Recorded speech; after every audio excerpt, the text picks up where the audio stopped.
Hi guys, welcome back to my channel. So இன்றைக்கான வீடியோவில் நான் எப்படி தமிழ் நியூ இயருக்கு க்ளீனிங் எல்லாம் அட்வான்ஸாக பண்ண போகிறேன்னு சொல்லிட்டு தான் பார்க்க போகிறீங்க. தென் இது வந்து ஒரு 2 டேஸான vlog. ஸோ ஃபர்ஸ்ட் நான் என்ன பண்ணுவேன்னா, இந்த மாதிரி ஒரு புக்கில் வந்து டே 1ல் என்ன ஒர்க் பண்ணணும், டே 2ல் என்ன ஒர்க்ஸ் இருக்குன்ட்டு ஃபஸ்ட்டு எழுதிப்பேன்.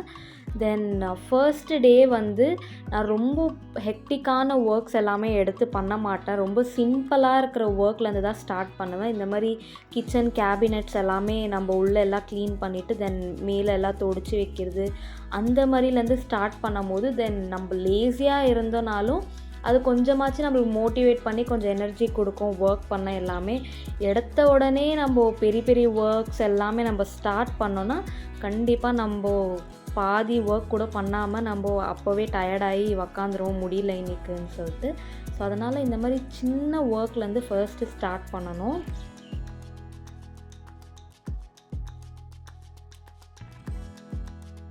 ஸோ எல்லாம் துடைச்சி முடிச்சுட்டு இந்த பக்கம் ஃப்ரிட்ஜு மேலே வந்து எல்லா திங்ஸ் எல்லாம் டம்ப் பண்ணி வச்சுட்டு இருந்தேன். ஸோ அதையும் எல்லாம் துடைக்கணுன்றதுனால எல்லாத்தையும் ஃபர்ஸ்ட்டு மேலே இருக்கிற எல்லா திங்ஸும் எடுத்து எங்கெங்கே வைக்கணுமோ எல்லாத்தையும் எடுத்து வச்சுட்டு அது மேலே இருக்கிற டவலும் எடுத்து வாஷ் பண்ண போட்டுடலான்னு சொல்லிட்டு அதையும் எடுத்துட்டேன்.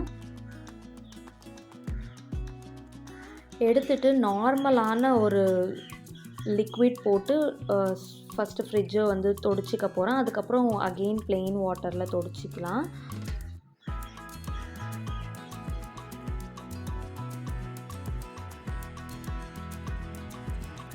ஸோ என்னோடய க்ளீனிங்கில் வந்து அதிகமாக கஷ்டம் இருக்காது. ஏன்னா வீக்லி கண்டிப்பாக நான் இந்த மாதிரி டீப் க்ளீனிங்கெல்லாம் பண்ணிகிட்டே இருப்பேன். தென் சண்டே ஆனால் இந்த மாதிரி ஃப்ரிட்ஜு தென் என்னென்ன திங்ஸ் இருக்கோ எல்லாத்தையும் டஸ்ட்டு க்ளீன் பண்ணுறது எல்லாத்தையுமே க்ளீன் பண்ணுவேன். தென் ஃப்ரிட்ஜு வந்து நம்ம வந்து டெய்லி யூஸ் பண்ணுறோம். லைக் எதனா திங்ஸ் எடுக்கும் போது நம்மளோட கை ப்ரிண்ட்டே கூட அதில் டச் ஆகலாம் ஈரமாக. ஸோ அந்த மாதிரி எல்லாம் இருக்கும் போது வீக்லி துடைக்கும் போது கொஞ்சம் ஈஸியாகவும் இருக்கும். தென் ரொம்ப கலீஜாகவும் இருக்காது. அதே மாதிரி எனக்கு வந்து இந்த ஃபெஸ்டிவல் க்ளீனிங் எல்லாம் வரும்போது எனக்கு ரொம்ப ஒர்க் எல்லாம் இருக்காது. நார்மலாக சண்டே க்ளீனிங் மாதிரி தான் இருக்கும்.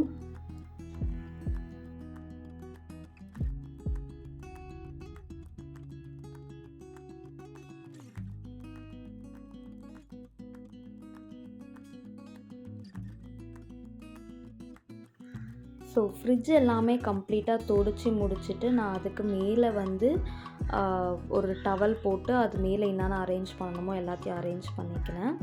ஸோ இது எல்லாமே ஆனதுக்கப்புறம் கொஞ்சமாக பனானா மில்க் ஷேக் பண்ணேன். மில்க் ஷேக் பண்ணிவிட்டு நம்மளோட ஹெல்த்தையும் நம்ம கேர் பண்ணணும் இந்த ஒர்க் எல்லாம் இருக்கும் போதுன்னு சொல்லிட்டு அதுக்கு சின்னதாக பிரேக் எடுத்து குடிச்சிக்கினேன். குடிச்சு எல்லாம் முடிச்சுட்டு நெக்ஸ்ட்டு வந்து இந்த பெட்ஷீட் எல்லாம் கொஞ்சம் வாஷ் பண்ண போட்டுடலான்னு சொல்லிட்டு ஃபர்ஸ்ட் அதெல்லாமே எடுத்து பில்லோ கவர்ஸ் எல்லாம் என்னென்ன எடுக்கணுன்ட்டு எல்லாமே எடுத்து வச்சுட்டு அதே மாதிரி ஹாலில் திவான்லேயும் இந்த மாதிரி பெட்ஷீட்ஸ் போட்டிருப்பேன். அதுலேயும் திவான் கவர் எல்லாமே எடுத்துகிட்டு எல்லாத்தையுமே மிஷினில் வாஷ் பண்ணி எடுத்துகிட்டு வந்து டெரஸில் போட்டு காய வச்சு கிளிப் போட்டு விட்டுட்டேன். ஸோ இன்னும் ஒரு 2 hours இதெல்லாம் நல்லா பர்ஃபெக்டாக காஞ்சிருந்தோன்னே நம்ம மடித்து வச்சிட்டோன்னா இந்த ஒர்க்கும் முடிஞ்சிச்சு.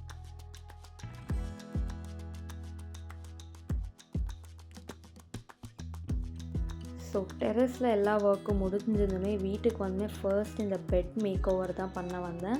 ஆனால் அப்படியே விட்டேன்னா என்னோடய லேசினஸ் அப்படியே அப்புறம் பண்ணிக்கலான்ட்டு இதுவாகிடும். ஸோ ஃபர்ஸ்ட்டு நான் வந்து பெட்டுக்கு பெட்ஷீட் எல்லாம் போட்டு பக்கத்துலலாம் என்னென்ன அரேஞ்ச்மெண்ட் பண்ணணுமோ எல்லாத்தையும் அரேஞ்ச் பண்ணிக்கினேன்.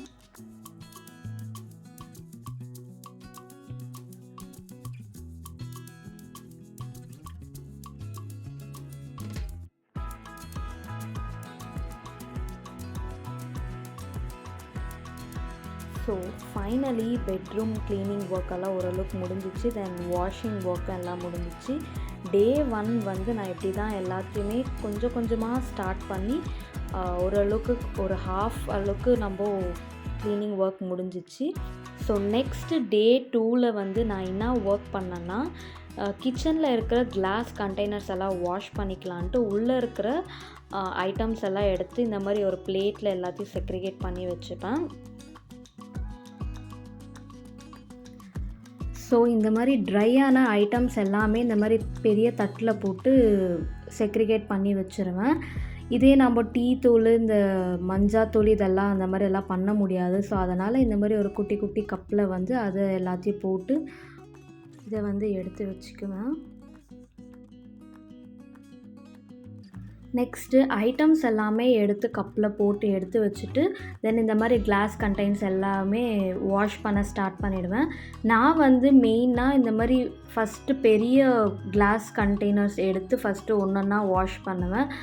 எல்லாத்தையுமே பெருசு, சின்னது எல்லாமே டோட்டலாக போட்டு நம்ம ஷிங்க்கில் போட்டு டம்ப் பண்ணி பண்ணணுன்னா நம்மளால் சுத்தமாக எந்த ஒர்க்கும் பண்ண முடியாது. தென் ஷிங்க்கும் ரொம்பிடுச்சுன்னா என்னால் சுத்தமாக எந்த ஒர்க்கும் பண்ண முடியாது. எப்படா இந்த ஒர்க்கு முடியுன்ற மாதிரி இருக்கும்.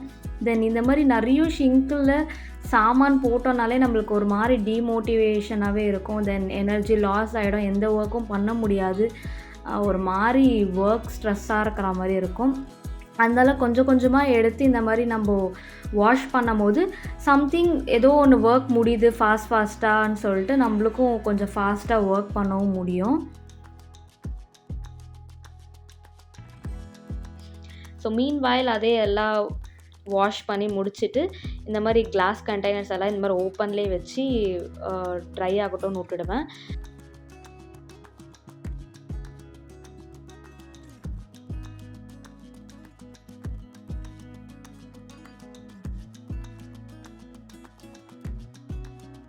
ஸோ கிளாஸ் கண்டெய்னரோட மூடி எல்லாத்தையுமே இந்த மாதிரி முன்னாடி வச்சு காய வச்சுப்பேன். தென் குட்டி குட்டியாக இருக்கிறதெல்லாம் பாஸ்கெட்டில் போட்டு ட்ரை பண்ணிப்பேன். ஸ்பூன்ஸு எல்லாமே இந்த மாதிரி வெயிலில் போட்டோன்னா நம்மளுக்கு சீக்கிரமாக காஞ்சிரும். தென் இதே மாதிரி ஸ்டீல் பாக்ஸையும் வாஷ் பண்ணணுமா இருந்துச்சு, அதையும் வாஷ் பண்ணிவிட்டு எடுத்துகிட்டு வந்து இந்த மாதிரி வெயிலில் வச்சுட்டேன். ஒரு 1/2 an hour ஃபுல்லாக நம்ம வெயிலில் வச்சனாலே சூப்பராக ட்ரை ஆகிடும் எல்லாமே. அதுக்கப்புறம் நம்ம ஐட்டம்ஸ் எல்லாம் எடுத்து ஒன்றுத்துக்குள்ளே போட்டுக்கலாம்.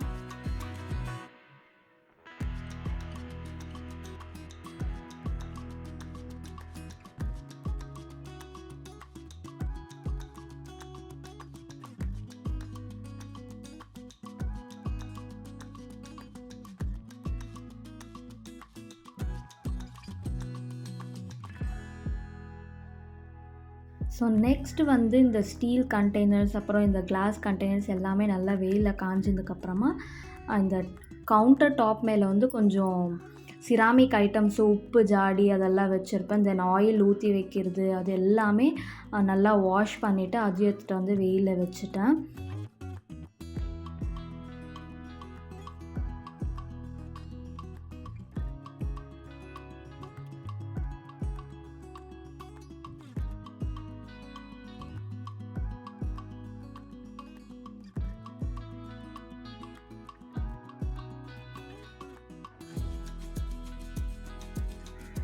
ஸோ இதெல்லாமே வாஷ் பண்ணதுக்கப்புறமா நான் வந்து இந்த கவுண்டர் டாப் க்ளீன் பண்ணுறதுக்குன்னே ஒரு லிக்விட் வந்து யூஸ் பண்ணுவேன். அது வந்து எப்படின்னா, ஃபர்ஸ்ட் வந்து ஒரு எந்த பாட்டிலில் நீங்கள் ஸ்டோர் பண்ணுறீங்களோ அது ஃபுல்லாக தண்ணி எடுத்துக்கின்னு அதில் ஒரு 2 ஸ்பூன்ஸ் சர்ஃபெக்சல் பவுடர் கொஞ்சம் ஆட் பண்ணிக்கோங்க.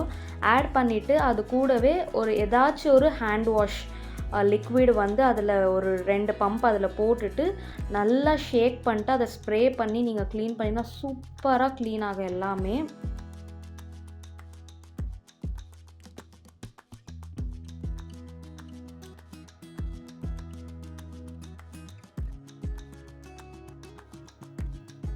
ஸோ கவுண்டர் டாப் எல்லாமே கிளியர் பண்ணிவிட்டு ஃபர்ஸ்ட்டு இந்த ஸ்ப்ரேயை வந்து ஃபுல்லாக நான் வந்து வாலு எல்லாத்தையுமே நான் வந்து க்ளீன் பண்ணுறதுக்கு ஸ்ப்ரே பண்ணிக்க போகிறேன். ஆனால் பண்டிகைனாலே எல்லாமே ஒரு மூலையும் விடாமல் பர்ஃபெக்டாக க்ளீன் பண்ணணும் நம்ம.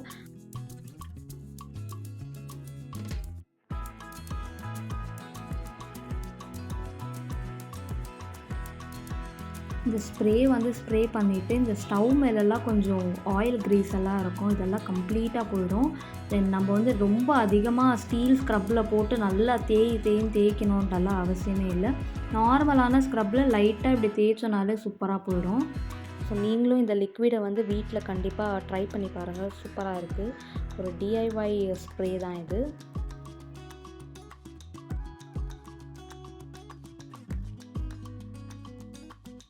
வால் மேலேயும் க்ளீனாக எல்லாத்தையும் தேய்ச்சிக்க போகிறேன் லைட்டாக. ஏன்னா அங்கேயும் கொஞ்சம் ஆயிலு எல்லாம் கொஞ்சம் க்ரீஸாக இருக்கும். ஸோ அதையும் க்ளீனாக எல்லாத்தையும் ஒரு வாட்டி ஸ்க்ரப்பரில் ஸ்க்ரப் பண்ணி விட்டுட்டேன்.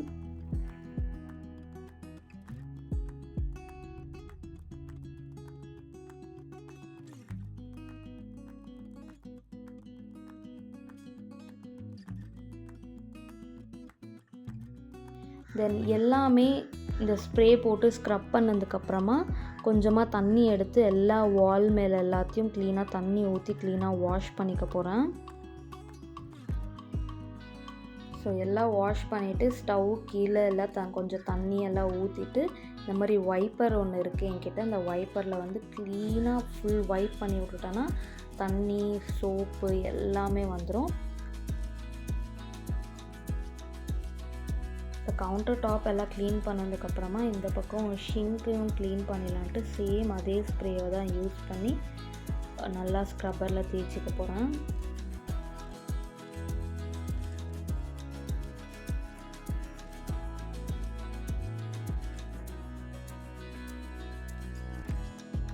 ஷிங்க்கும் நல்லா தேய்ச்சி கழுவிட்டு நம்ம யூஸ் பண்ண ஸ்க்ரப்பர் எல்லாத்தையுமே ஃபுல்லாக வாஷ் பண்ணிவிட்டு வெயிலில் வச்சிட போகிறேன்.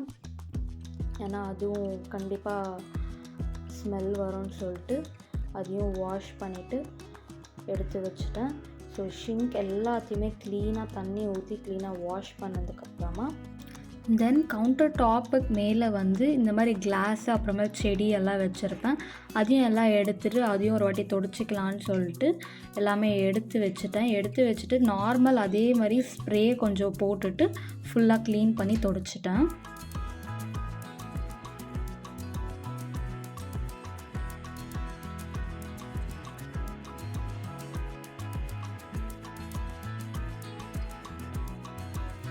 தொடச்சி முடிச்சுட்டு அதையும் எப்படி இருந்துச்சோ அதே மாதிரி அரேஞ்ச் பண்ணி வச்சுட்டேன்.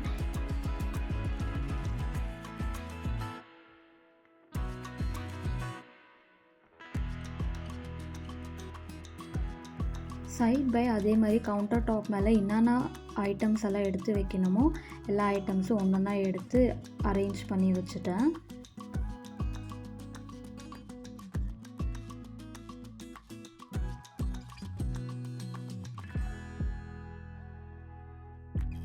ஸோ ஃபைனலி நம்மளோட கவுண்டர் டாப் எல்லாமே க்ளீன் ஆகிடுச்சு. ஸோ பார்க்கும் போதே அவ்வளோ சூப்பராக இருந்துச்சு எல்லாமே.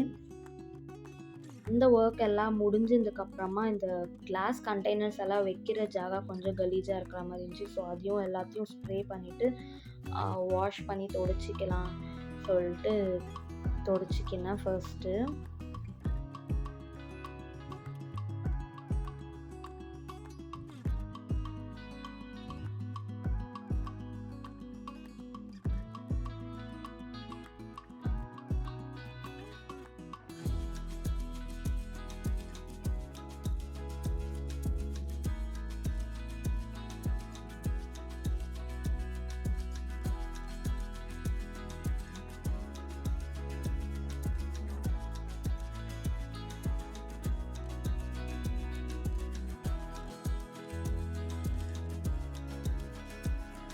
ஸோ ஸ்ப்ரேயில் தொடச்சதுக்கப்புறமா அகெயின் ஒரு வாட்டி ஒரு ப்ளெயின் வாட்டரில் அழைச்சிட்டு தொடச்சிக்கினேன்னா பர்ஃபெக்டாக அழுக்கு கலீஜ் எல்லாமே போயிடும்.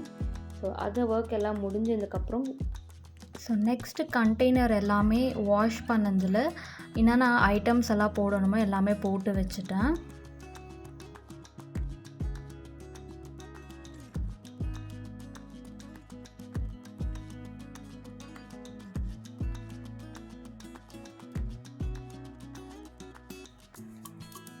ஸோ எல்லா கண்டெய்னர்ஸையும் ரீஸ்டாக் பண்ணிவிட்டு என்னென்ன அதுன்னு சொல்லிட்டு இந்த ஸ்டீலில் மட்டும் எனக்கு கொஞ்சம் கன்ஃபியூஷன்ஸ் இருக்கும். அதனால் அது மட்டும் நேம் பண்ணி வச்சுட்டு எல்லாத்தையும் எடுத்துகிட்டு போய் நம்மளோட கண்டெய்னர்ஸ் வைக்கிற ஜாகால வச்சுருக்கேன்.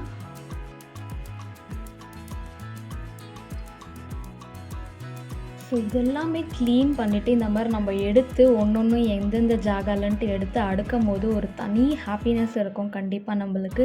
நம்ம கையால் எல்லாத்தையுமே க்ளீன் பண்ணிவிட்டு எவ்வளோ அழகாக எடுத்து வைக்கிறோம், தென் எவ்வளோ க்ளீனாக தெரியுது பார்க்கன்னு சொல்லிட்டு லிட்ரலி ஒரு கிரேட்டான ஹாப்பினஸ் இருக்கும் நம்மளுக்குள்ளே.